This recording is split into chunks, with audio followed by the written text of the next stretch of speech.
ঐ মিয়াহঁত, তহঁতৰ সঁচাকে লাজ চৰম বোলা বস্তু নাই। অতি শীঘ্ৰে উজনি অসম কিন্তু এৰি গুচি যা। হিমন্ত বিশ্ব শৰ্মা ডাঙৰীয়াই গ্ৰীণ চিগনেল দিয়ে দিছে আৰু এতিয়া ৰখাত আমি নাই, আৰু এতিয়া ৰখাত নাই। একদম পৰিস্থিতি ভয়াৱহ কৰি দিম। কিন্তু চুৰ মানে হৈছে মিয়া, ডকাইত মানে হৈছে মিয়া, ড্ৰাগছৰ বেপাৰী মানে হৈছে মিয়া, নকল পইচাত মিয়া, সকলোতে মিয়া মিয়া মিয়া। পিঠিত তহঁতৰ অবৈধ মিয়া বাংলাদেশী, কিন্তু পিঠিত একদম অবৈধ একদম হালোৱা চাই কোব বনাব, কোবাই তহঁতক কিন্তু খেদি থৈ আহিম, একদম বাংলাদেশত পেলাই থৈ আহিম। কিন্তু ঐ মিয়াহঁত, তহঁতৰ সঁচাকে লাজ চৰম বোলা বস্তু নাই। আজি কৈ পেলালে তহঁতৰ সংখ্যালঘুৰ সংগঠনৰ এজন নেতা মুস্তাফিজুৰ আলীয়ে। গতিকে সঁচাকে তহঁতি লাজ নাইকিয়া। আৰু যদি তহঁতৰ লাজ থাকিলে সঁচাকে উজনি অসমত তহঁতে কাম কৰিবলৈ নাহ। ইমান বাৰে বাৰে আমি খেদাই আছো, অসমীয়া যুৱ মঞ্চ খেদাই আছো, আমাৰ সন্মানীয় মুখ্যমন্ত্ৰী ডাঙৰীয়া খেদাই আছে। তাৰপিছত তহঁতি অৰ্থহীন, লাজ চৰম বোলা বস্তুটো নাই। আৰু আপোনালোকৰ যোগেদি আজি আমি এটা কথা ক'ব বিচাৰিছো, সন্মানীয় মুখ্যমন্ত্ৰী ডাঙৰীয়াক তেখেতক ধন্যবাদ জ্ঞাপন কৰিছো। কাৰণ আমি দিল্লী পৰ্যন্ত অবৈধ মিয়া বাংলাদেশ খেদাৰ কাৰণে আমি প্ৰতিবাদ কৰিছিলো, আমি সংবাদ মেল দিছো, আমি কাৰ্যসূচী লৈছো।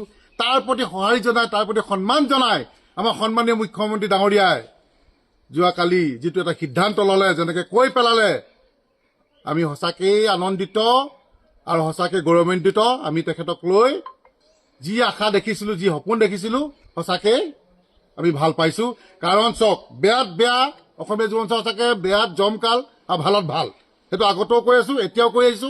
কাইলৈ যদি মুখ্যমন্ত্ৰী ডাঙৰীয়া আমি বেয়া কাম দেখো, তেখেতকো কিন্তু আমি কি পৰ্যায়ত লৈ যাম আমি নিজে নাজানো। গতিকে এতিয়া ভাল কাম দেখিছো, অবৈধ মিয়া বাংলাদেশী আমাৰ যি আমাৰ 15-20 বছৰ সুৰক্ষাৰ ক্ষেত্ৰত যেনেকৈ মাত মাতি আহিছে বা তেনেকৈ কাম কৰিছে, আমি তেখেতলোকৰ লগত আছো, তেখেতৰ যি সোণৰ অসম গঢ়াৰ যি লক্ষ্য আছিল, এই অবৈধ মিয়া বাংলাদেশী যি বিতৰণ তেওঁৰ লক্ষ্য আছিল, আজি লাখ লাখ হেক্টৰ ভূমি আমাৰ সত্ৰৰ পৰা নামঘৰৰ পৰা আদি কৰি বনাঞ্চল জলাশয় সকলো মাটি এই যি অবৈধ মিয়া বাংলাদেশীসকলে লৈ লৈছিলে, মুকলা মানুহজন কোন? আমাৰ হিমন্ত বিশ্ব শৰ্মা ডাঙৰীয়া। গতিকে তেখেতক আমি এই অবৈধ মিয়া বাংলাদেশী খেদাৰ ক্ষেত্ৰত আগতেও সমৰ্থন জনাই আহিছিলো আৰু এতিয়াও সমৰ্থন জনাইছো। আৰু এটা কথা লগতে ক'ব বিচাৰিছো, আজি গোলাঘাটত আহি মই উপস্থিত হৈছো। গোলাঘাটত দেখিছে গোটেইখিনি আমাৰ সৈনিকসকল আছে। আৰু আমাৰ এটাই বেয়া লাগিছে বা দুখ লাগিছে, যিহেতু আমি ক'ব বিচাৰিছো যে আমাৰ যি উপায়ুক্ত মহোদয় গোলাঘাট জিলাৰ তেখেতক এখন স্মাৰক পত্ৰ প্ৰদান কৰা হৈছিলে যোৱা নৱেম্বৰ মাহত, যে এই যি মইনাপাৰা ৰঙাজান কাঠকটীয়াত আমাৰ চৰকাৰী ভূমি তেখেতলোকে বেদখল কৰি লৈ থৈছে।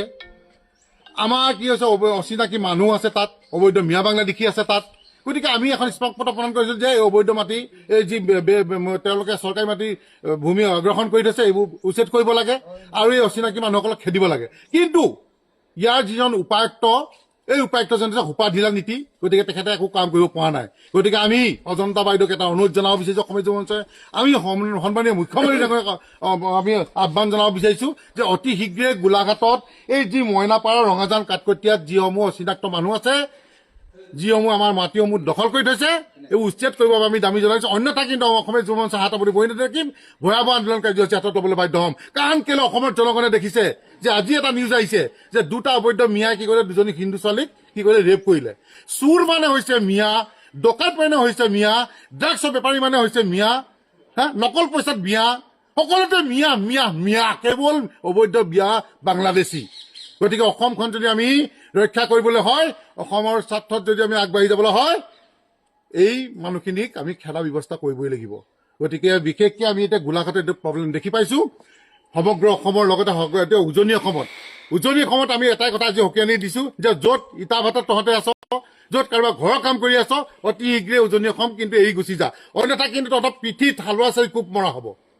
পিঠিত তহঁতৰ অবৈধ মিয়া বাংলাদেশী, কিন্তু পিঠিত একদম হালোৱা চাই কোব মৰা হ'ব, কোবাই তহঁতক কিন্তু খেদি থৈ আহিম, একদম বাংলাদেশত পেলাই থৈ আহিম। কিন্তু ইতিমধ্যে হিমন্ত বিশ্ব শৰ্মা ডাঙৰীয়াই গ্ৰীণ চিগনেল দিয়ে দিছে আৰু এতিয়া ৰখাত আমি নাই, আৰু এতিয়া ৰখাত নাই। একদম পৰিস্থিতি ভয়াৱহ কৰি দিম। কিন্তু গতিকে আমি উপায়ুক্ত মহোদয়ক গোলাঘাট জিলাক ক'ব বিচাৰিছো, অজন্তা বাইদেউক ক'ব বিচাৰিছো, অতি শীঘ্ৰে মইনাপাৰা কাঠকটীয়া গোলাঘাটখন সুৰক্ষাৰ স্বাৰ্থত এইখিনি উচ্ছেদ কৰিবৰ বাবে আমি অসমীয়া সমাজত দাবী জনাইছো।